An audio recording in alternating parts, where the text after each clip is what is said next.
सोडून आपलं समंत आयुष्य आंबेडकरी चळवळीवरती कुर्बान केलं असे मान्यवर गरुड साहेब यांचं आगमन झालेलं आहे। आपण सगळ्यांनी जोरदार टाळ्या वाजवून या ठिकाणी साहेबांचं स्वागत करायचं। बहुजन समाज पार्टीच्या उमेदवार मायाताई दिलीप गायकवाड हे मान्यवर साहेबांचं स्वागत करतील। वार्ड क्रमांक 12च्या बहुजन समाज पार्टीच्या उमेदवार रुपालीताई सुशील आरके या ठिकाणी लगेचच साहेब आपणास मार्गदर्शन करणार आहे। भाड्याची माणसं, अरे तुमचे भाड्याचे माणसं नाहीत तर नारा कशाला देता, हा माझा खरा सवाल आहे तुम्हाला।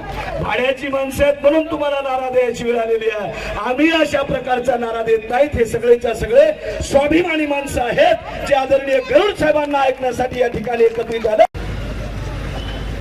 आजच्या प्रचार सभेला उपस्थित प्रदेशचे प्रभारी प्रशांतजी इंगळे, अशोकजी सिंग, दयानंदजी किरतकर या निवडणूक लढवत असताना सुद्धा दिल्ली आणि महाराष्ट्र विधानसभेकडे लक्ष ठेवून लढत असतात। आपण आजपर्यंत बघितलेलं आहे काँग्रेस आघाडीची सत्ता ह्या महापालिकेत पाहिलेली आहे, शिवसेनेची सत्ता आज बघत आलेला आहात, पण या शहराचा विकास काही झालेला नाही आहे। महापालिकाच अस्तित्वात येतात शहराच्या विकासासाठी, पण ह्या सगळ्या आघाड्या पाहिल्या, हे सर्व पक्ष पाहिले, यांचा निवडणूक लढवण्याचा आणि सत्ता मिळवण्याचा उद्देश वेगळा असतो। निवडणुका जिंकण्यासाठी झोपडपट्टीमध्ये येतात, मतदान मागण्यासाठी येतात आणि निवडून आल्यानंतर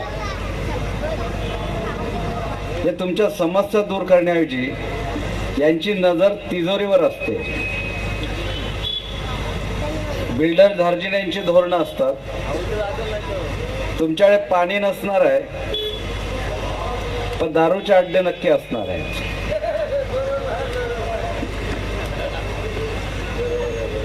रस्त्याच्या रस्ते हे आघाड्या खाऊन टाकतात, रस्ते बनवल्याचं टेंडर दाखवतात, कागदावर रस्ता बनवलेला असतो आणि खाऊन टाकतात रस्ता। रस्ता खाणं किती विशेष मोठी गोष्ट आहे। आता तुम्ही म्हणाल की मग विरोधी पक्ष काय करत का नाही,